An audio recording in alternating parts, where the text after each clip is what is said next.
muncar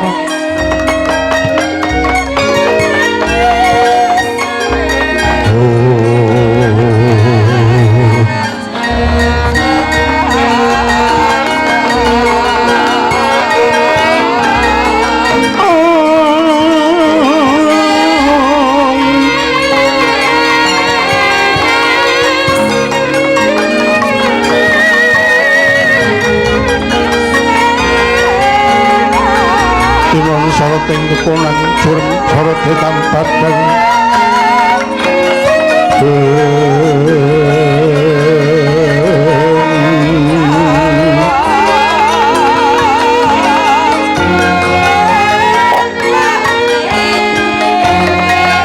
tampadan pacaring kegung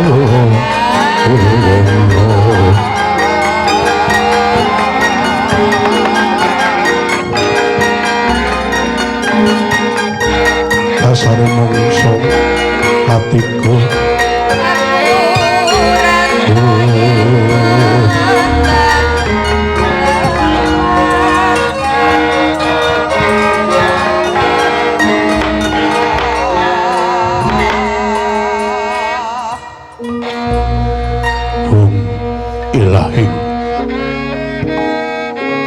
ilahing hakinam astu nama sidap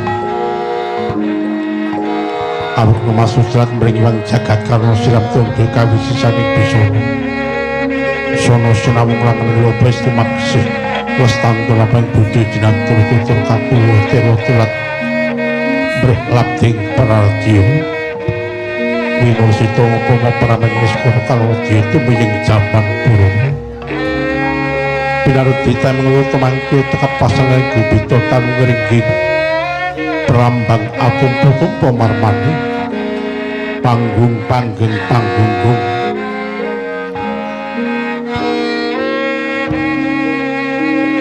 marmane panggung kiwa panggung tengen panggunggung sang hamur wengkut kotor lengkih topuniko gemelaring wayang beber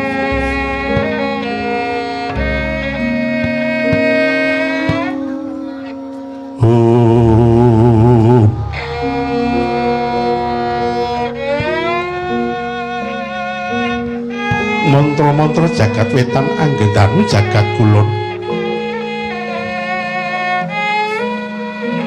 jagat kulon kang pinayungan dening asta gonggo wirontanu asta iku tangan gonggo banyu wiro iku papan tanu tegese tulis sepuh pundhita papan kaliyan tulis sajuga ingkang mestani lamun ta sepuh papan ana ingkang mestani lamun ta sepuh tulis ujaring Kiai Dalang Kandha Bawana papan kaliyan tulis iku tang prabeda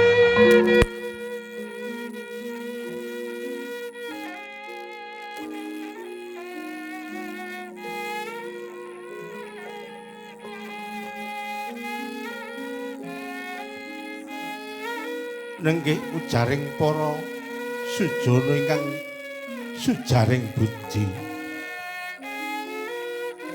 gancaraken dumadining jagat yeka wenten malaikat kekalih ingkang sinebat Sang Hyang Dinding Jalalullah sartane Sang Hyang Yakut Putih malaikat kekalih sami rebut diyudha-yudha grayang punang teja wangkawa ing sisih Duksina sigra saged kagrayang dening Sang Hyang Yakut Putih pecah ubayaning teja dadi duwi perkara sajuga kuntal manginggil sajuga dumawah pangandhap ingkang kuntal manginggil dumadi sekaring jagat yaiku Surya Candra lan Kartika ingkang nupiksa ngelmu kasukman yeka punika panuk semaning sukma luhur sukma wisesa lan sukma burba kalane mandhap ing jagat mapan ing hatmaning bapa bapa pinanggih kaliyan biyung Hasaresmi dadi sarana tumurning wahyu wiji mulya ing guwa garbaning biyung jroning wedal nawa candra dasari.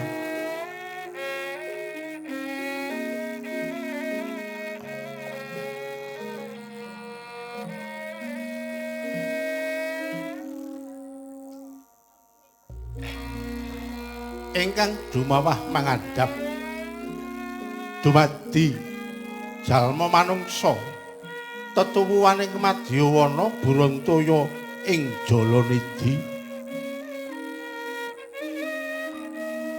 Sedaya kaendahaning jagat deng paringaken manungsa nanging ayuwa klentu panampi. Sedaya isining jagat menika namung kinarya yuwananing urip, dede kanikmataning urip, sepisan malih namung yuwananing urip nanging dudu kanikmataning urip. Mila ayo nganti kleru urip nang jagat kuwi kebak panemu tumrap Hyang Widi manembah miturut agama sowang-sowang. Aja dewak-dewake isining jagat, kanikmataning jagat klebet wanita.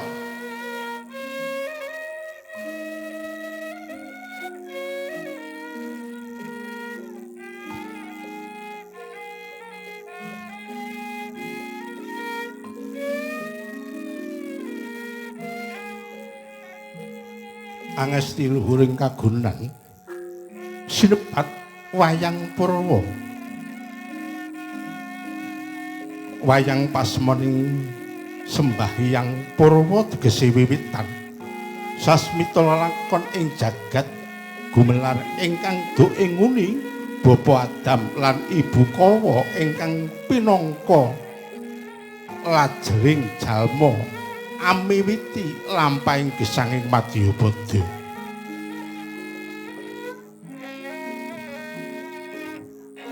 Adam cinipta saking anapsir patang perkara bumi geni banyu lan angin. Wondene Ibu Kawa cinipta saking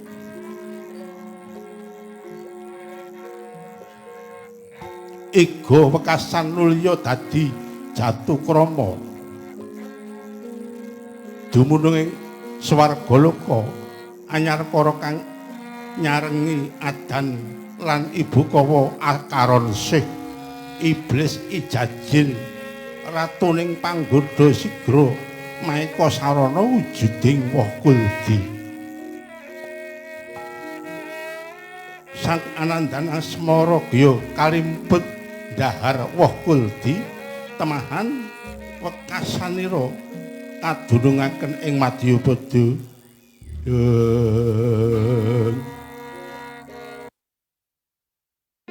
Kinarya miwiti gesanging jagat mangkono Sang Adam dumunung ing tanah suci, Ibu Kawa ing tanah Hindi kalih ewu warsa giyung pinanggih ing ora-ora Arafah punika purwaning dumadi temah umrembyah putra buyut sartaning pang canggah. Manut ujaring Purwakanda Pustaka Darya,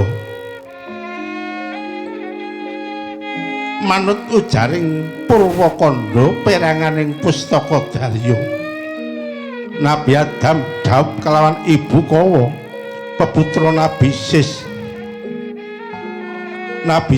garwa Siti Mulat peputra Sang Hyang Nur Cahya inggih sinebat Sayyid Anwar. Sang Hyang Nur Cahya garwa Dewi Nur Siti Saras peputra tiga nenggih Sang Hyang Darmajaka, Sang Hyang Purbawasesa sartaning Sang Hyang Wenang Jatiwasesa. Tuwin Sang Hyang Toya Pramana Wisesa, Sang Hyang Wenang garwa Dewi Saheti peputra Bathara Senggana, Hiramaya Bathara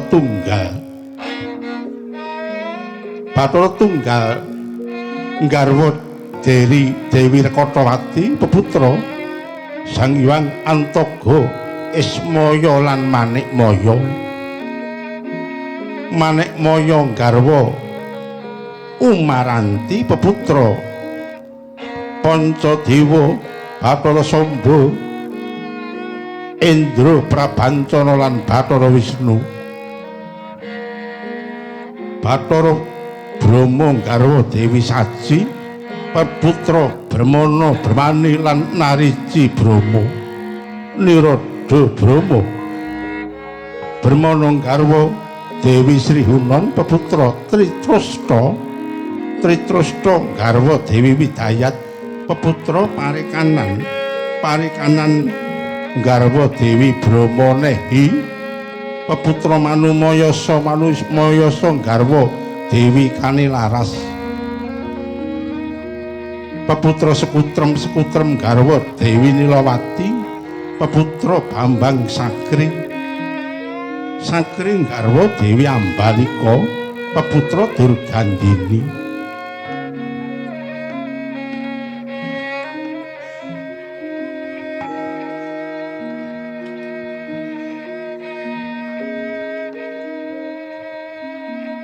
Sakri garwa Dewi Sati peputra Palasara.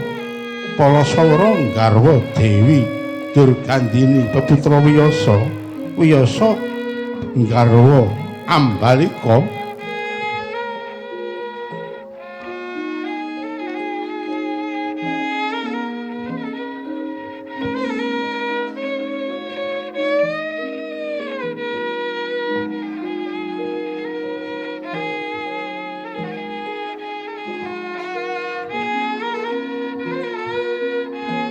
peputra Pandhu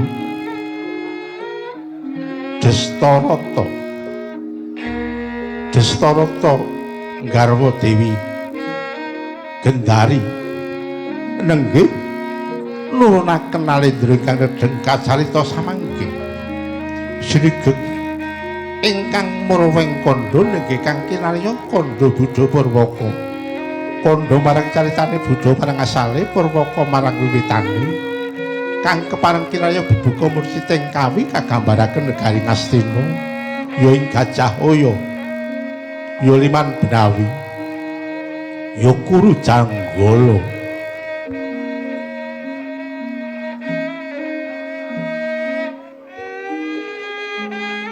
Para sajana ingkang sujaring budi miyang pranipuna ingkang uninga isining gating ngrepta kekawining basa. Lamun negari Ngastina, negari ingkang panjang punjung pasir pawukir gemah ripah loh jinawi Kartata lan Harja.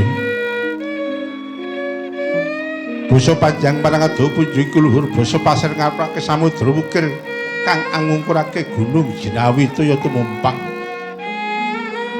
Marmane siti kang katumpangan wareh punapa kang tumacepaken wing Bantara tuwuh kang ijo raya-raya.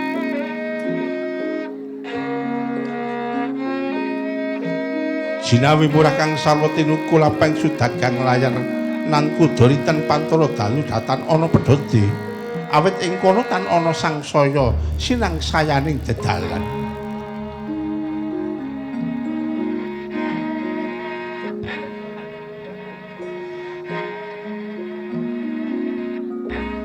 Saking harjane negari Daracara Serna ajrih dening milating Nalendra boten wonten panjenenganing Nalendra ingkang rajagat Pramudita. Ingkang kasongan ing akasa ingkang kagebeng ing muhara ingkang kawengking samudraya. Kasesenan Sang Hyang Candra datampa jamirip kadidine wong agung ing Ngastina punika luhur kami sesanira.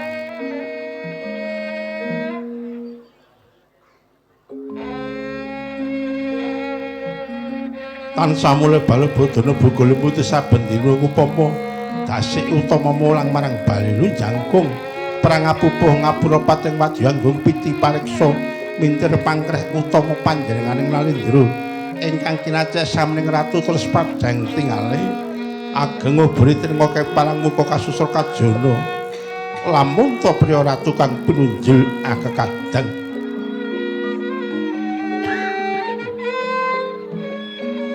nenggih dosa namaning sang Narapati dosa wilangan 10 napa werdene kasih Narapati iku Narendra jejuluke Narendra ing Ngastina jejuluk Prabu Duryudana ya Prabu Jaka Pitana ya Prabu Gendari Putra ya Sang Tripamangsa marmane jejuluk Prabu Jaka Pitana marmane sinengkakake kalane jumeneng nata maksih awujang dereng nambut silaning akrama dereng nambut ing akrama silaning Pramodya Duryudana dur iku awon Yuraharja dana marang pawewe nata ing Ngastina tansah anggung anggenipun dedana nanging namung kaliyan kadang kula wangsa priyangga jejuluk Prabu Kurupati yeka punika traing bangsa Kuru ya Sang Tripamangsa Trita telu satya wecana lila ing brana sura ing patimangsa wis mastani bebasan ingkang tebih samya manglung celak kang samya tumiyung kathah para Narendra manca negari kang nderek manungkul datan ginebak pring bondo yuda sami ajri asih kumawula asrah bulu bekti miyang glondong pengareng-areng guru bakal berdadi Sutya miyang widuri datan kendat lan datan nguciwani ing risa juga sang nata ngameteraken piswan ingkang beda kaliyan padatan ingkang kepareng mungguing ngayun sanggiyaning para nayaka Waktra mantri bupati sang Nindya mantri sang Rekyan Patih Harya Sengkuni katon sowan andheku amarga suku jejet teken janggut ngaburancang astane netra kadya kunjeming Pratiwi awit ajrih lamun to kaparingan duka dening sang rata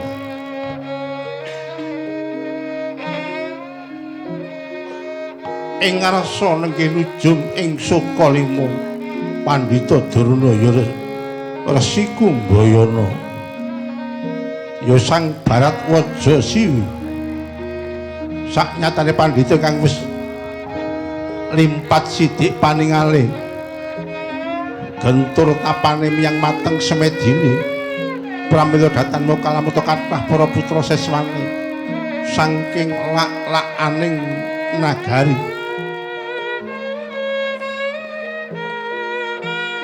Sang Maharsi mengkeraken lenggahnyana Mandura Sang Prabu Baladewa ya Sang Prabu Tinambara ya Sang Balarama muka kang bangah-bangah kaya dene tembaga sinanggring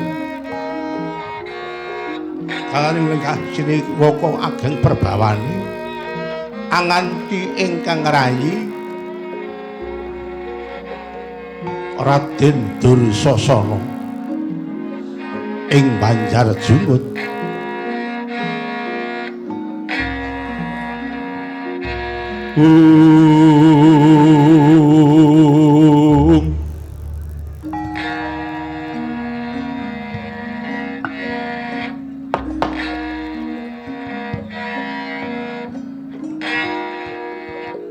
datan katuntun Sang Jayadrata ing Tirta Tinalang Sinabetan sanggiyaning para nayaka Waktra mantri bupati bekal penewu lurah Wedana ingkang ing pagelaran sanggiyaning Prawadyabara ingkang samya mungguing ngarsa para kawula kang yanipun ngangsu mepet balu werti pasih Panjawi ingkang saking suwasa sencana sesotya soroting pating kalenyep pating kalencu sinaos kumandra kaya wana kanembening ndungsa titiwanti miya siniwaka sang nata ngrasuk busana keprabon musik semekta jajaran kang medal miya prajurit kang kalpol tambur somprat miya gebras sanjata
piling utamaning nata berbudi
leng-leng ngrambyang ning sesangka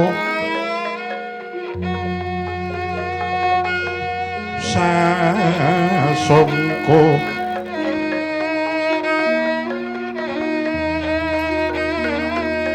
kang kumenyap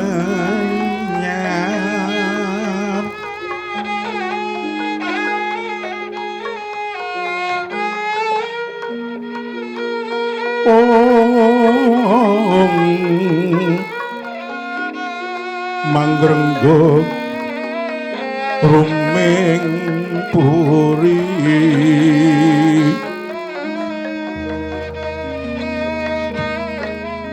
mangken tanpa siring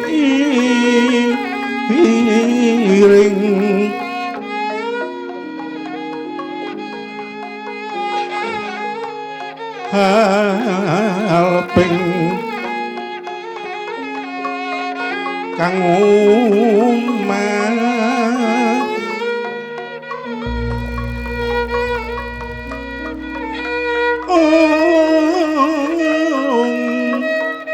ono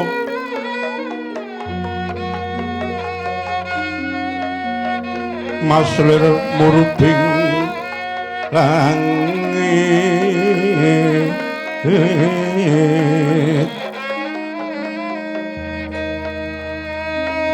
tekian sarwa manik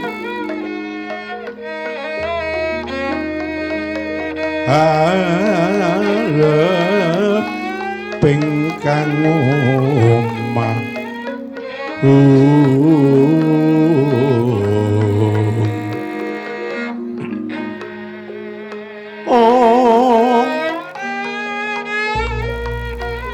ungguan sang Panowati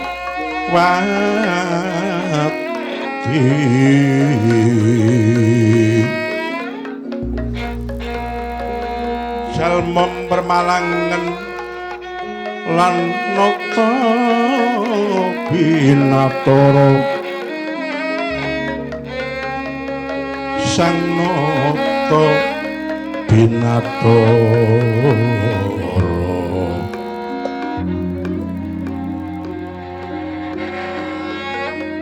Prabu Duryudana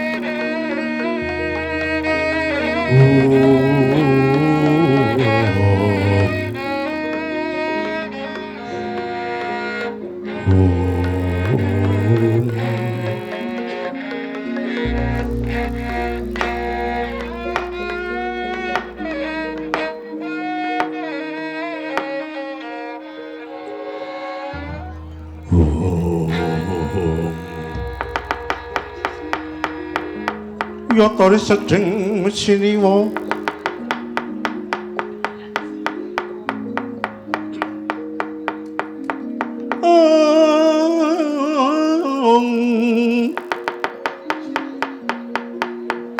Moho Prabu Duryudana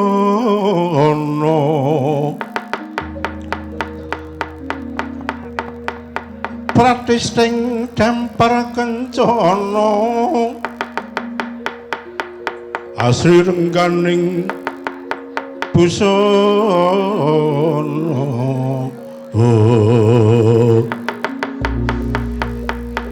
kinontrang kontrang lir Mas Rekna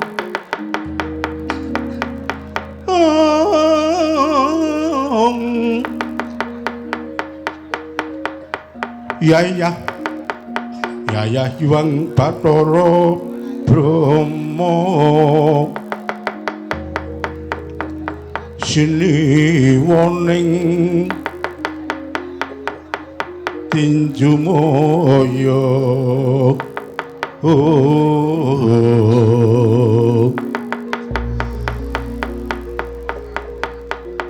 Narendra alum ngandika Narendra halon hangandika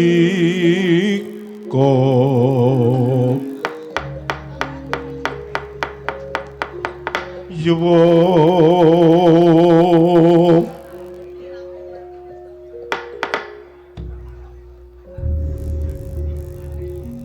Patekur Bojobrata sukma nalongsa nyuwun ngapura kiparat wong sadonya padha gigila nanging kaperbawan dening pangasaning Hyang Widi satemah rahayu rahayu rahayu sagung dumadi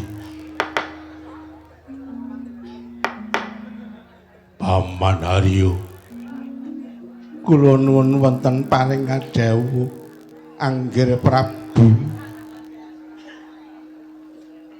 Estunipun kula badhe matur jangkep ning kula mboten sekeca. Kaya burung apa-apa wis 10:30. Janipun nek kepareng kula matur nek ngendika ki aja dawa-dawa. Agi ngomongke sing do rawuh wae wis 10 menit. Engko ngomongke sing diomongke sing pidato ngarep mau 5 menit dhewe dibaleni kabeh. Monggo mbiyen tau lho kula rembugan karo Jaka Mirsita karo Jaka Mursita. Pas manten anang tanggaku piye carane nek do pidato ki aja do dawa-dawa. Kata-katane kur baleni kabeh. Dilumpukke sak kulon praga. Njuk kathah sakniki sing pidato-pidato ora dawa-dawa. Ning biasane sing gelo ibu-ibu nek ora dawa. Dijuni aja saru dijuni. Kula ki mung tobat ngrasake watukku wakne. Watuk ora mari-mari. Dilalah bocah-bocah ki do gawe kisruh kabeh. Dicepaki rata kencana do ngepit dhewe.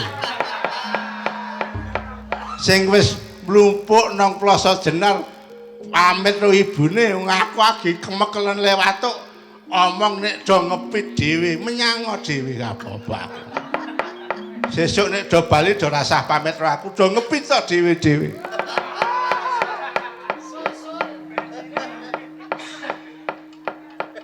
Iki dilalah Agus le gaeke panggung ya kira-kira bapakne iki le sila ki iso kejengkang. Kok ya ora rata ya bocah. Rumangsaku dalang royaga derajate dhuwur wiyaga. Wiyaga kuwi gaweke asbak apik-apik mboko nyiji. Dalange mbok siji wae ora ana.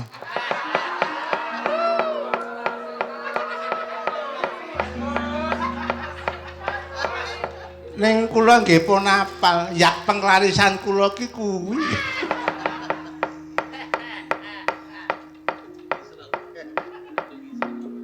Yo kula wingi ya dipeseni ana wong kene dolan ngulon ngeteri mbili. Pesen Mas Patih, sing penting sindene cantik-cantik. Rasa akeh-akeh telu wae. Sak menika dipun anggep sekeca kemawon nggih. Ingkang wigatos kersanipun kados pundi? Kok ketingalipun anak Prabu nandhang Sungkawa?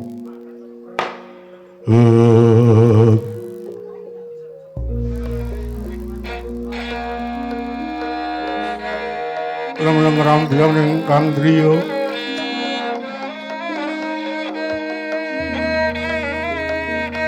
Leriwen condro katawengan sumuging tias katuridan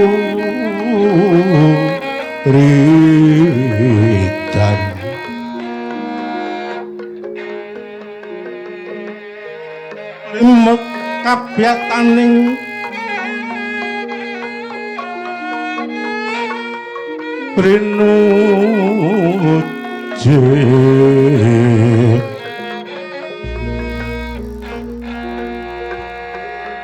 Rem-reming driya manawung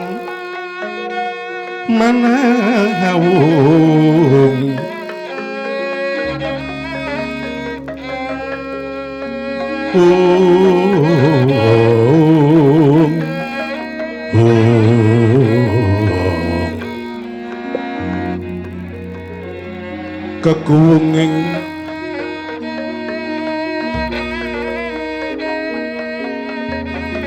yuwang wisesa Paman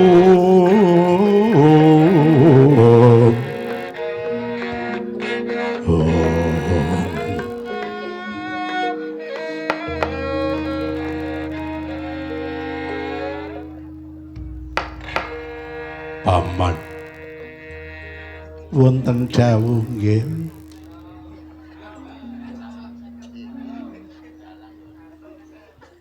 Kula nedheng boten sekeca manah kula dereng dangu kula kelangan Dursala niki kok Dimas Dursasana sowak.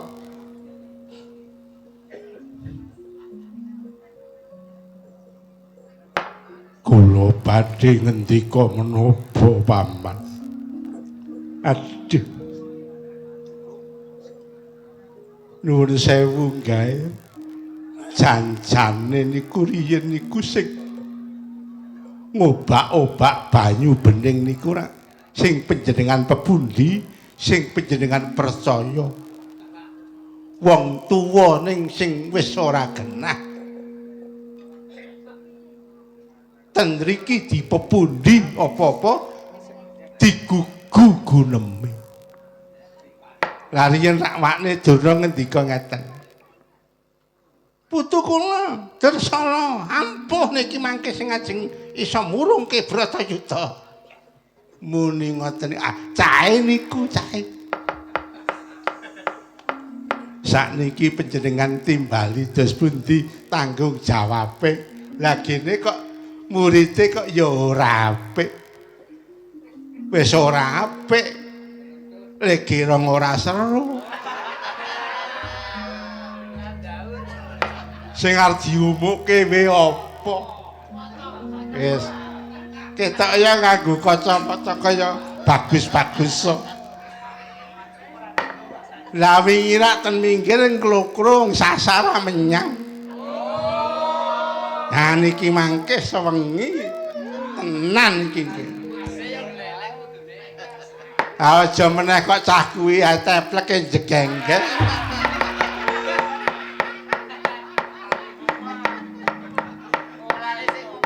Ora kelingan lekokyang kolesterol. Angger Prabu nadyan kula dereng dipun dangu kula tak sumela atur. Sedaya tiyang niku gadah gegayuhan. Tiyang ingkang boten gadah gegayuhan niku uripe sepi. Uripe sepi yakin.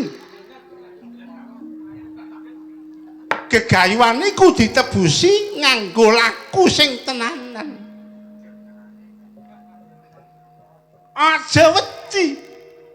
Nek mantep ya mantep, nek ora mantep aja wani-wani. Dipikir wis.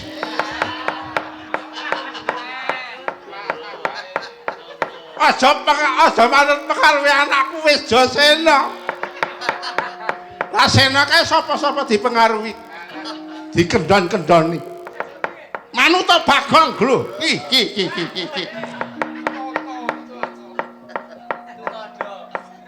Wis tuwa ning semangate. Nek karo sing tuwa. Sampeyan kok mah dadi blendeng-blendeng ra karuan. Sampeyan arep ngendika napa? Ngeten dijuni, ngeten. Patine Dursala niku sampun dipun kersakaken dening Hyang Widiwisesa. Wong niku bejo cilakane sadurunge lair. Niku pun wonten ing alam 7 wulan ing Guwa Garba. Niku asline punang jabang bayi los ditampi Kang Maha Kuwasa diwejang.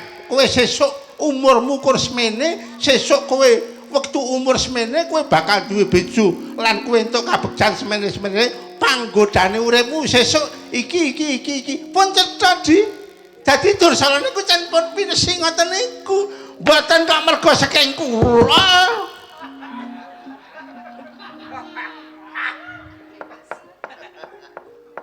Dadi sesuk ki Ares ki ra bakal duwe bojo niku cetha niku riyen. Wis marah karo.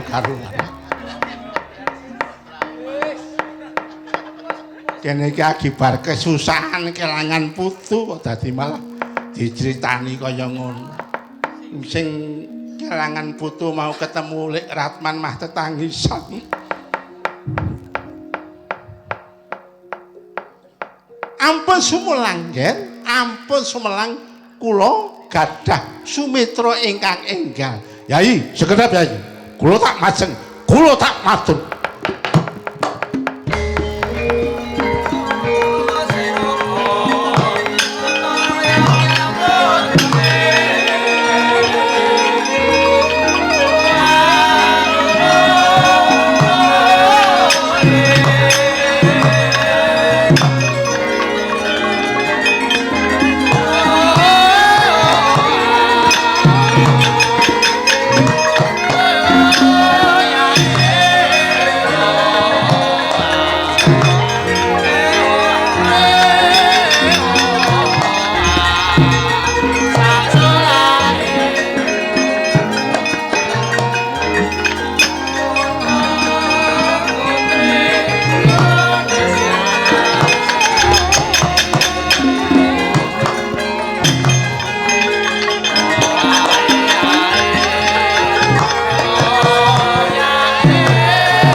Yai kadang kula Yai kados pundi Prabu. Kula menika menawi mirengaken sabdanipun tiyang ingkang nyerweteh sing ora ana intine ora ana gunane kula ki rada mboten sekeca manah kula. Pangandikan menika kedaling lathi menika mbebayani lho Yai. Mila jaga lathi niku nganggo wigatos. Amargi sawekdal-wekdal lathi kita menika badhe nuwuhaken bebaya nek pangucape Allah. Mila menawi saged kedaling lathi menika sedaya ingkang sae. Boten ingkang cerweteh ngayawara langkung-langkung leka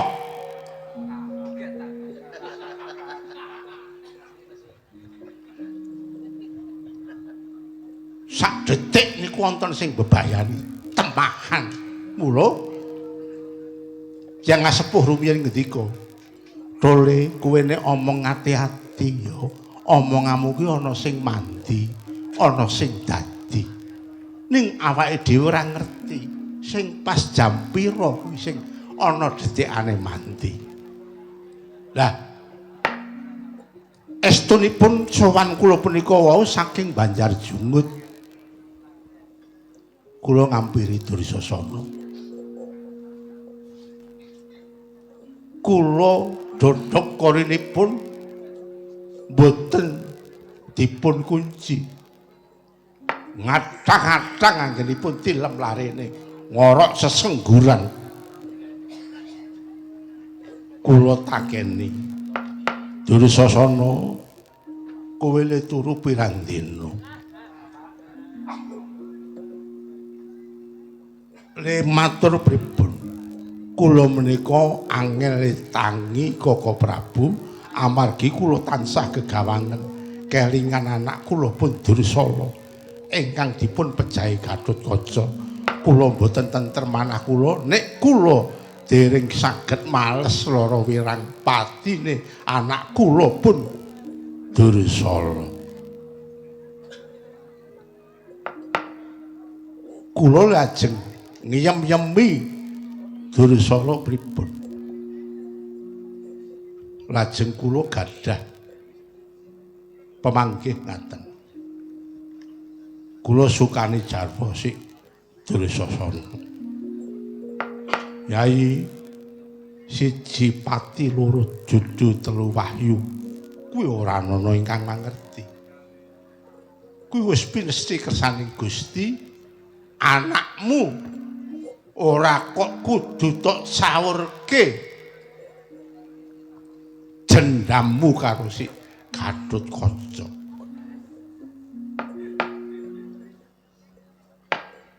Lajeng Dimas Dursasana dos pundi? Monggo dipun dangu piyambak. Matur pripun kaliyan Karaga? Yai kepiye? Rela patine anakmu Dursala. Waduh Koko Prabu, kula nyuwun pejah Koko Prabu.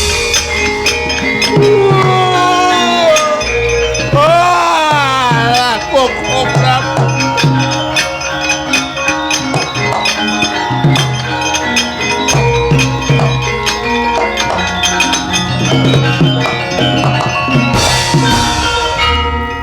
Ngerti kula anak kula. Dursala wis digdaya sekti mandraguna diwejang Paman Durna. Duwe aji-aji anyar kula nganti urung nyateti apa jenenge ajine. Ning nangone bocah kula wingi le nyebute kok apa kae cleneh ning cethok leru bocah-bocah. Jebul anak kula mati Koko Prabu.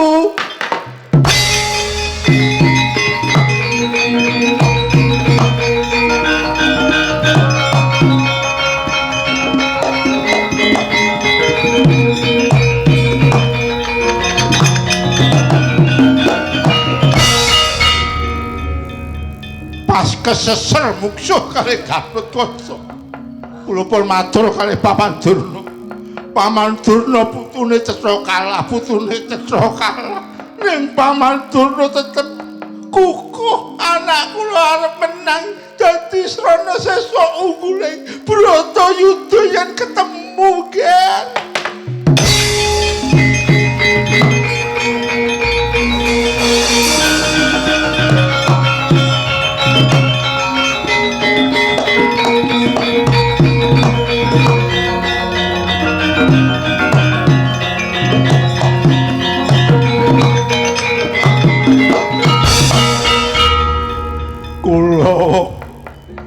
Urip kula pun juwa Koko Prabu.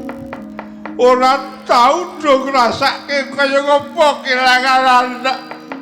Jeneng kelangan anak iki tuku sekarang nang pamane nangis uga.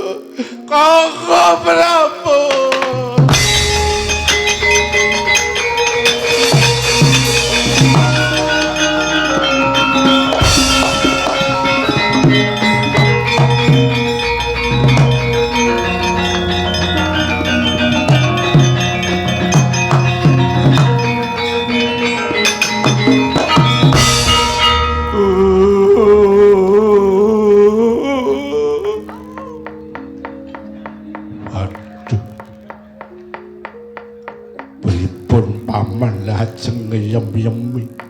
ngarum-arumpu Dursasana paman.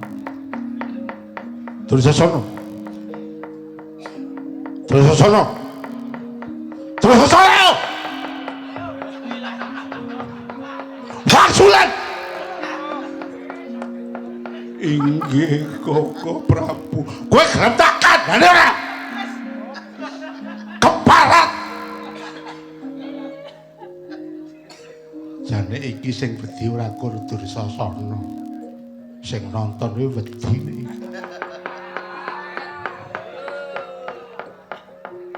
Kuwinane 50 kur semono. Yen gugu pituturipun Kakang, pun Kakang tak dongeng. Gelem ngrungokke? Injih purun Prabu. Tansah tekun lan tansah taberi.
Dursasana adikku sing tak tresnani.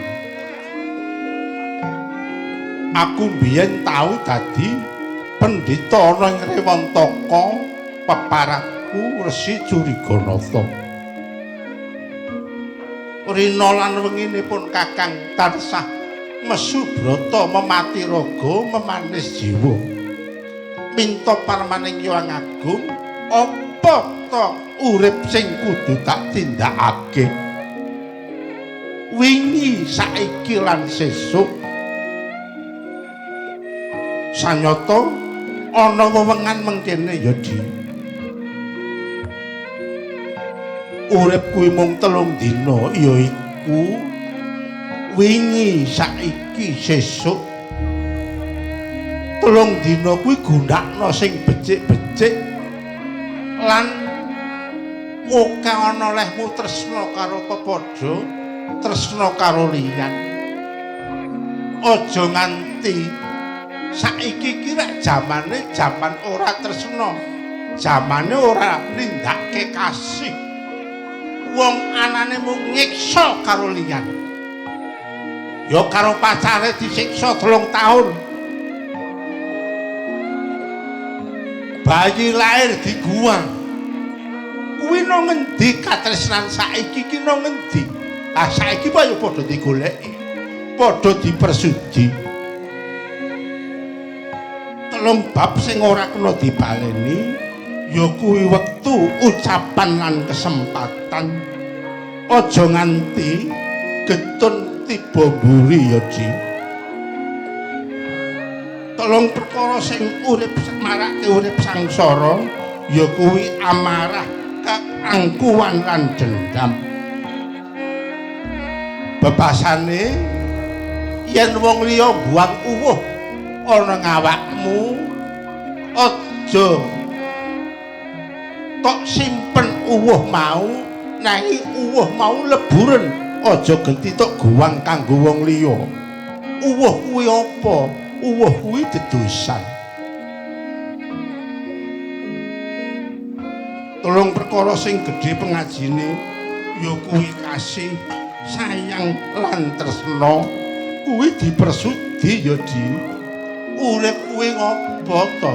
Urip kuwi biar karo rep, yen biar ndedonga sesuwunanmu karo Gusti Kang Maha Kuwasa muni ngene.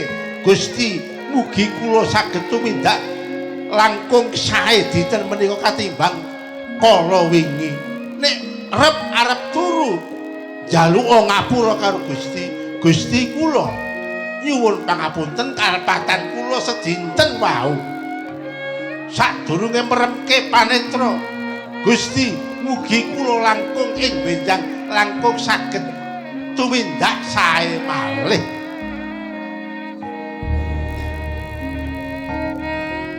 Telung perkara sing ora iso ilang ya kuwi harapan, keikhlasan lan kejujuran. Telung perkara sing ora langgeng ya kuwi kesugihan, kejayaan lan impen. Mula kuwi aja terusepsi telung perkara kuwi. Kejayaan biyen aku iso tumindak apa kuwi ora langgeng. Tulung perkara sing marake gegayuhan kasembadan ya kuwi tekad, kemauan lan fokus. Tulung bab sing ora bisa dingerteni ya kuwi rejeki, umur lan jodoh. Nanging telung perkara sing bakal teka ya kuwi tuwa, lara lan mati. Ha iki sing kowe kudu tansah tata-tata. Awake dhewe wis tuwa, mung garing ngenteni lara karo ngenteni pati. Sadurunge wong tumeka pati, wong urip nek iso ajara mati. Wong urip nek iso ajara mati, tegese mati raga. Wong njaluk ngapura kuwi durung kinaruan luput, nanging iso uga wong kuwi ngajeni karo sesamaning urip. Mula wewangsane pun Kakang biyen Duk ana ing Rewantaka ngene, yen angan tresnani aja sengit, yen ora bisa nglipur aja gawe susah, yen ora bisa ngalem aja nyacat, yen ora bisa ngajeni aja ngina, yen ora bisa dadi sedulur aja dadi mungsuh. Mulane bener omongane Waryudi kancaku kae. Wong kuwi nindakno 6 perkara ning kudu disingkiri. Ya kuwi 6 perkara: 1 aja goreng iwak ati, 2 aja mangan jeroan, ping 3 aja ndamu diyan, ping 4 aja mangan iwak otak, sing ping 5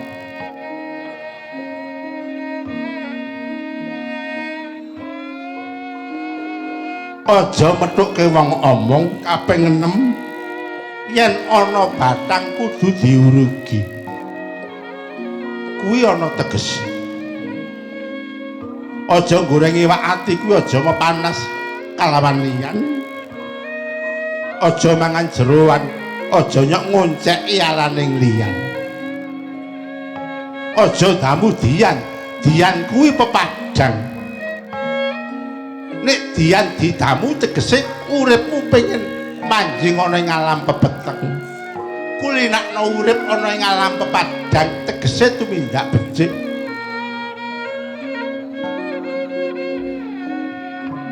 Aja mangan iwak otak, aja nyok duwe prasangka ala karo wong liya. Aja methuke wong omong. Wong omong ki mbuh sak omong-omonge bocah wingi sore wae ana ngelmune. Mulane aja nyok methuke wong omong. Yen ana batang diurugi, rapet ana simpenen alaning liyan. Muga kanthi mangkono ya Yayi. Saiki wis ikhlasno Dursala jalukna swarga Yayi.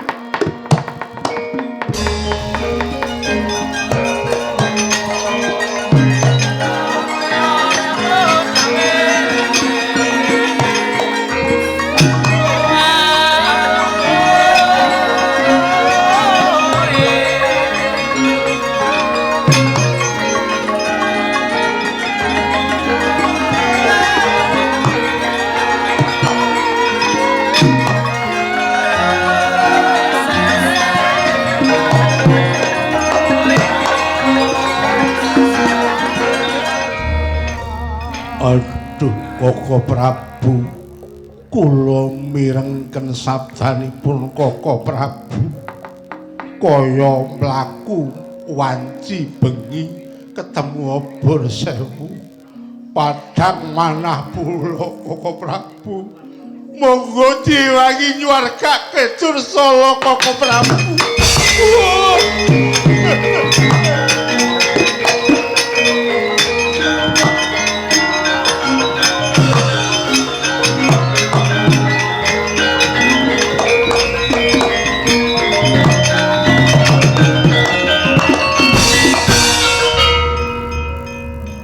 Tembungmu sing wekasan marakake Purwa pun Kakang Gumbrega. Ayo lelaku ngubengi jagat sing baku golek papan-papan sing mustajabah kanggo nyuwunke anakmu supaya bisa entuk swarga ya Yayi. Inggih Koko. Ora nangis bae. Setep aku. Anggere krungu-krungu kok nangis, krungu-krungu kok nangis. Mbok kaya cah cilik-cilik kuwi kok mesam-mesem. Ki nek idit ya ora ngerti ya kok meneng wae, mesem wae.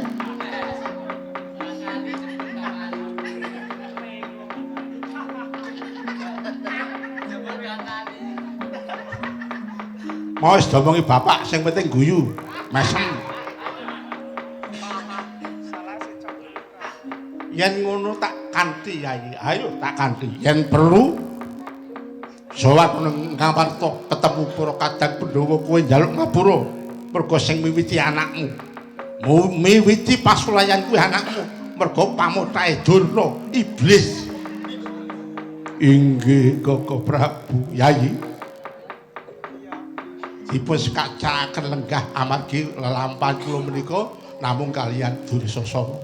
Kula tak legane manahipun Dursasana mangke pinanggih ing mburi. Inggih Koko Prabu neraken kawidadan. Pamit. Nggih. Aja nangis. Koko Prabu Duryudana kula nyuwun pamit pisan. Badhe wargaaken Dursala. Inggih ngati-ati Yayi. Paman sembunyi kula nyuwun pamit. Iya Ken. Wis kapan-kapan tak jak dolan golek hiburan. Ora mongko kon susah. Kowe iki tiru cah cilik-cilik kae. Foto. Ora apa-apa sing penting iki sewengi iki engko sing nang kene iki gayeng kabeh. Limbuanku. Kula nyuwun pamit Paman Durna. Ya Dursasana sing ati-ati muga lebda ing kari. Inggih Paman. Jaya pamit.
rantep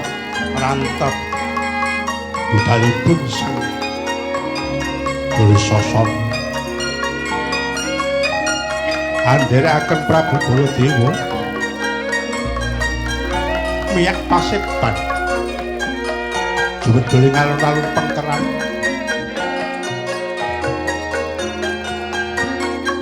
ringkesing carita dumugi puncak ing arga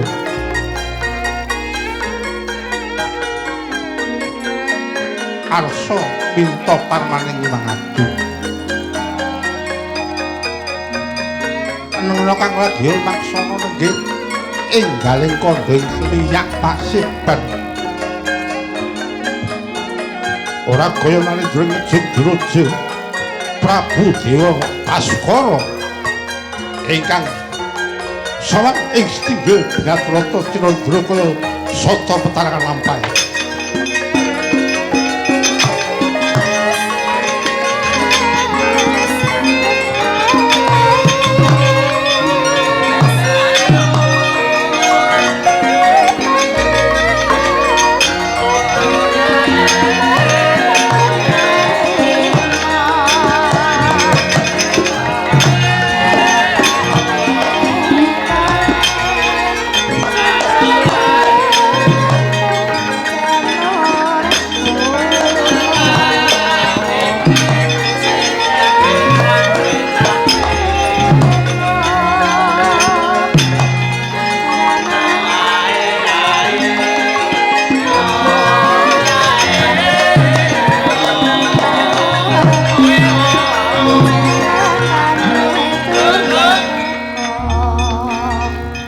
Narendra ambek ambisesa marwa sing sang Narendra marwa sing sang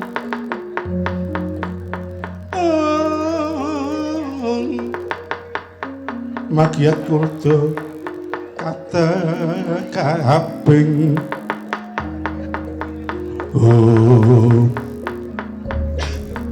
Amandruna menika sinten?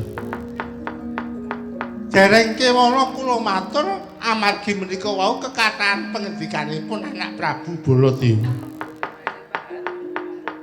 Estunipun ingkang bapa sawang menika wau badhe nglarapaken calon sumitra panjenengan nggih Narendra Ngejung Diraja Prabu Dewa Baskara. Niki wong sing lara ati. Merga duwe pangigit-igit badhe ngudi tuwuh males lara wirang dateng Bratasena. Lha sebabipun menapa? Dewa Baskara wonten dawuh mawon. Matur Dim. Koko Prabu nderek nepangaken kula Dewa Baskara. Narendra sang Ngejung Diraja awon tanpa rupi kula punika tasih tedhak turunipun Prabu Dewa Pracona. Menapa Prabu Dewa Pracona ingkang rumiyin dipun pejahi kaliyan Raden Gatotkaca kalaripun lampahan Gatotkaca lair rumiyin. Mboten kok kula badhe ngicim Werkudara paman durung ngendika kaya ngaya-ngaya. Oh iya ya, ora Werkudara, Gatotkaca. Mila menawi kepareng kula badhe suwita ngersa paduka, kula langkung gambira menawi dipun pitados kula dados Senopati Ngastina kula badhe tapa ngrame mboten badhe nyuwun gekucah menapa kemawon. Ingkang baken kula dipun paringi parirah mejahi Raden Gatotkaca. Duryodana Sradaduka kalaning manjing ing ngayuda tulu Sangariya Sena